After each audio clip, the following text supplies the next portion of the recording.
He was coming down with a cold, and he didn't need to be standing here in the snow with a smart-ass dick from the 87th.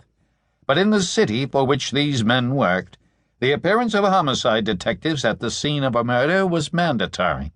The detectives who had answered the squeal at the precinct would be handling the case and were required to file regular reports with homicide. Detective Steve Carella turned from the radio motor patrol car. He was a tall, slender white man with the casual stride of an athlete, and he came walking over slowly, seemingly lost in thought, his head bent. His eyes, squinted now against the falling snow, were somewhat slanted, giving his face a faintly oriental look that intensified the semblance of deep, inscrutable meditation. Like Hawes, he was hatless. Like Hawes, he was wearing a plaid mackinaw over a woolen shirt and corduroy trousers. They had just returned from a fruitless warehouse stakeout when the call came in. "Beat officer recognizes the woman," he said. "She lives in the building right here. He doesn't know her name." "I told your partner here to go through her bag," Monahan said. "New regs call for the techs to do that," Carella said. "Fuck the new regs," Monahan said. "We're standing here freezing our asses off and you're worried about the new regs." "You want to authorize it?" Carella said. "I ain't authorized to authorize it," Monahan said. "Okay, then. We wait for the techs. Meanwhile, I'd like to talk to the security guard. You want to listen in?" "Better than standing out here in the snow," Monahan said.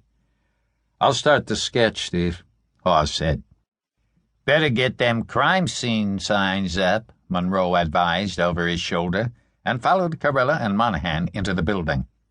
The apartment complex was part of a city-wide project to reclaim deteriorating slums. It rose in concrete and glass splendor on the outer fringes of the 87th, replacing half a dozen tenements that had previously squatted here. The security guard was a white man in his early 60s, Carella guessed, wearing a gray uniform with a yellow and blue security patrol patch on the left arm. He looked apprehensive and wary, as if the cops were about to blame him for something. "I'm Detective Carella, 87th Squad," Carella said. "These men are from homicide?" The security guard nodded and then wet his lips. "What's your name?" Carella asked. "Jimmy Carlson." "Are you the regular security guard here, Mr. Carlson?" "Yes, sir. Well, there are 4 of us. 5, actually, if you count the one after midnight." "What are your shifts?" 6 a.m. to 12 noon, noon to 6 p.m., 6 to midnight, and midnight to 6. 4 shifts. On the midnight to 6, we've got an extra man patrolling the grounds with a dog." "What time did you come on tonight, Mr. Carlson?" 6. Well, actually, a little after. I don't have snow tires on the car, and I got held up by the storm." "Do you know we've got a dead lady outside?" Monahan asked. Yes, sir, I do. The man who found her came in here to make the call, in fact." "Who was that?" Carella asked. "Well, I don't know. He said there was somebody hurt on the sidewalk and asked if he could use the phone. Soon as he made the call, he walked off. I guess he didn't want to get involved." "And what did you do?" Monroe asked.